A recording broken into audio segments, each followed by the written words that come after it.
Hey everyone, welcome back to Threes to Wound. My name's Reese, and today we're talking about a new little challenge, so let's not muck around, let's just jump in.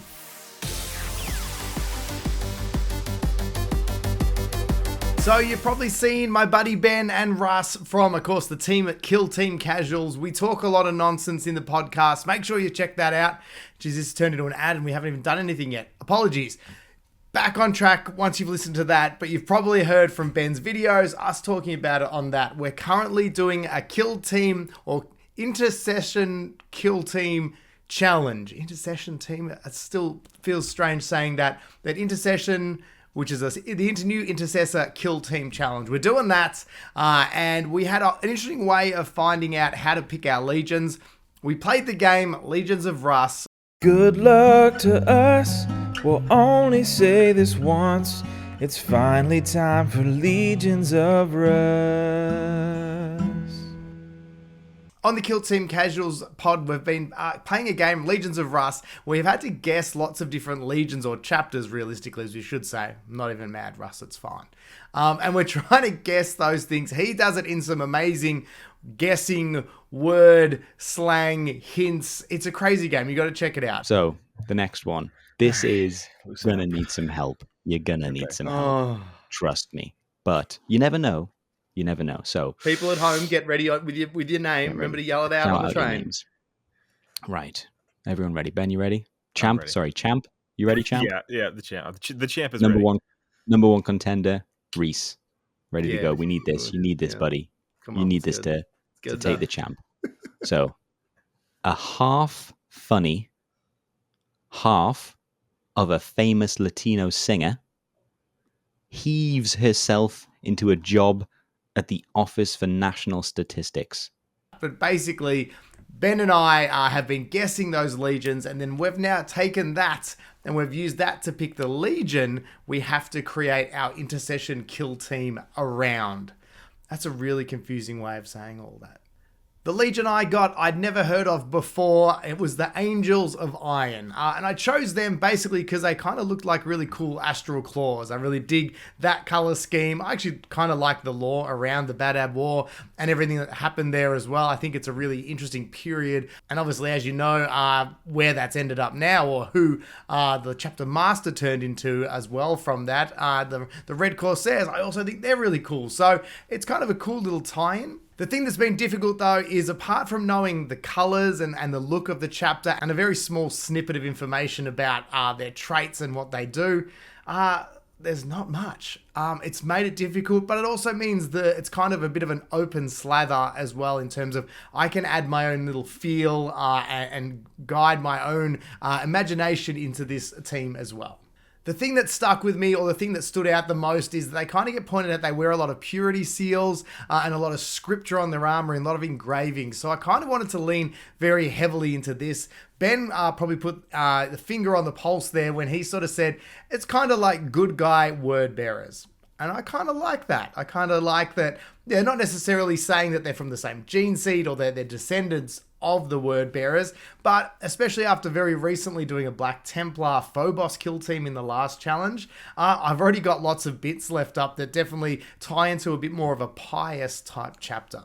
So with that in mind, and before I started modeling, as I always do, I just kind of got the bits box out. I went through and grabbed bits and pieces of interest. I actually did have to, of all the weird things, I had to get a whole new box of intercessors, because I'd actually painted up all mine as my Celestial Lions for Big Boy 40k. Shh, I don't play that. It's fine. It's a hobby, whereas Kill Team's my passion, okay? I was actually in the same boat with the Assault Intercessors as well. I didn't really have any until I remembered that just very recently in Australia, the Imperium subscription thing has come out and I'd signed up to that. Lo and behold, one of the issues, or the early ones that arrived, had 3 Assault Intercessors built into the sprue. Now, they're the push fit ones, or the easy to build ones. So they're very limited in terms of what you can do, or at least the base of them. They've also got Ultramarines on the shoulder pads. So I was going to have to, if I chose to use them, I was going to have to deal with that as well. One thing I did like though, they had very dynamic poses straight out of the gate. So I was definitely going to be able to use that in terms of how I wanted to model to create that dynamic feel to those models. The other thing I wanted to do though, before I started building, was I really wanted to come up with a bit of lore or a bit of an idea. And I really like to do this with any kit bashes I do. I want there to be a bit of a story as to why I'm building them that way. So as I'm getting those bits out of the bit box, I'm already thinking about that.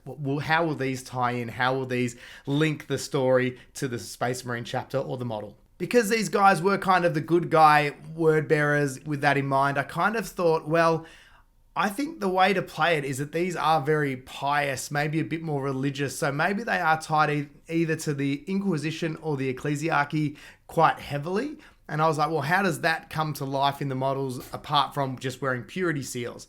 One thing I don't do very often, I'm a little bit lazy with my bases, is I usually just, use the texture paints, wash it, dry brush it, sharpen it up, maybe some tufts of grass, and that's kind of it. So the way I wanted to add a bit more character into this team was to do a lot more with the bases, and that was going to kind of tell the story of where this kill team was and what operation they were working on. So that led me to the idea of a big sort of shrine world, like a big ecclesiarchy shrine world that has absolutely been sacked by Chaos. They have come through, they have destroyed it. It had a huge contingent. It was actually recruiting a world for the Adeptus Sororitas, the Sisters of Battle. Cool. So I kind of wanted to make it that they'd been there, they were defending the world, but it had still been sacked, it had still been crushed. Obviously the cry for help had gone out into the warp. This kill team of Space Marines were the closest. They heard the call and they've arrived, but they've arrived a bit too late. So their bases are going to be that. They're going to be ruined churches, broken pieces of masonry, bits of Sisters of Battle armor. I want it to look very much like, in a lot of medieval films where they have the after the battle shot and there's just stuff all over the floor. There's broken swords, spears stabbing the ground, bodies everywhere. It's just a big mess. I kind of want that feel that these Space Marines have touched down and they're now here to, get their vengeance for this sacked shrine world, but they are too late to help the population. So it's more of a vengeance campaign, and because it's only a small squad, it's more of a guerrilla type campaign. So with that story in mind for the background of them, the other thing I really wanted to tie into, because I was making them more religious and pious, I pictured there'd be a lot of symbology. So I know it's totally counterproductive in a game of Kill Team, but I wanted one of them to have a big banner, and that maybe to be a leftover relic that they've discovered since they arrived back. So it's kind of like these guys are collecting and reconsecrating the ground. They're recapturing objectives that are always relics. They're finding all those bits and pieces that they can save and the things that they can redeem from this world. I also like the idea that these guys are the bit more fanatical side of things. So while my Phobos Black Templar that I made are obviously still Phobos, so they were very long range, lots of bolters. There's not really many close combat options apart from the Reavers in that. Whereas for this squad, I wanted these to be like, warrior priests, really zealous, really charge forward and get amongst it. So I leant very heavily into the Assault Intercessors. I've gone for 4 Assault Intercessors and 2 of the regular Intercessors. With that said, we may as well just jump in and start looking at the models, and then I can kind of take you through the thoughts on each one. First up, it's the leader. This guy's really a focal point, or the model I guess I wanted to be the visual, stunning sort of piece. I wanted each one to kind of feel like they've got a little bit of a diorama, but I wanted him to have a big presence on the board. I wanted him to draw attention. One that could be good because, he looks cool. I want people to look at him, but also because I want, my opponent maybe to think about him too much, worry about him too much, and let some of the other plebeian guys get in and do some heavy lifting. I've given him a cape because I think all heroes should wear capes. Just don't get caught in a revolving door. But apart from that, I think it's really, really thematic and cool. The other little bit of, tidbit or Easter egg I've kind of put in there, you'll probably notice on each of the models, there's a very small little, handbook or little book on their belts. I think that's from the Tempestus Scions kit. And I think obviously that's meant to be maybe their Imperial Primer or the Uplifting Primer. For these guys, I kind of, again, leaning back into the word bearers, I kind of wanted it to be like I guess, their little Bible. Like, they're carrying their own little religious text into battle, and that's part of their initiation process, is that they get given this book, and then that's just as important to them as their bolt gun or any other part of their war gear. They can't lose that. They have to carry that onto every battlefield. So that's something I've just kind of dropped in there. It's just a little tidbit. I'll probably paint that a little bit of a contrasting color as well, so it's a bit more, it stands out. It's a bit more of a noticeable thing, not too much just generic stuff hanging around. This guy's carrying that relic banner, which in the game sense will make no difference. It doesn't mean anything. It just, for me, was that, it's a rallying icon. He's this captain guy. He's got this inspiring banner, and this is him leading the charge. He's got that heroic pose with his chainsword in the air. The other thing I really liked, and the other little detail I'm going to probably pop into the paint job as well, is obviously these guys are silver, but they've got the gold highlights. I'm also going to paint those Templar chains in gold as well, because I kind of want to look at that as in they look at these golden chains as another little bit of initiation, them being chained to their duty. So it's, but it's a golden chain because it's a gift. It's not a negative, if that makes sense. I just kind of thought that was cool. I hope it looks cool as well. So it makes the chains not just blend in with the rest of the metal armor.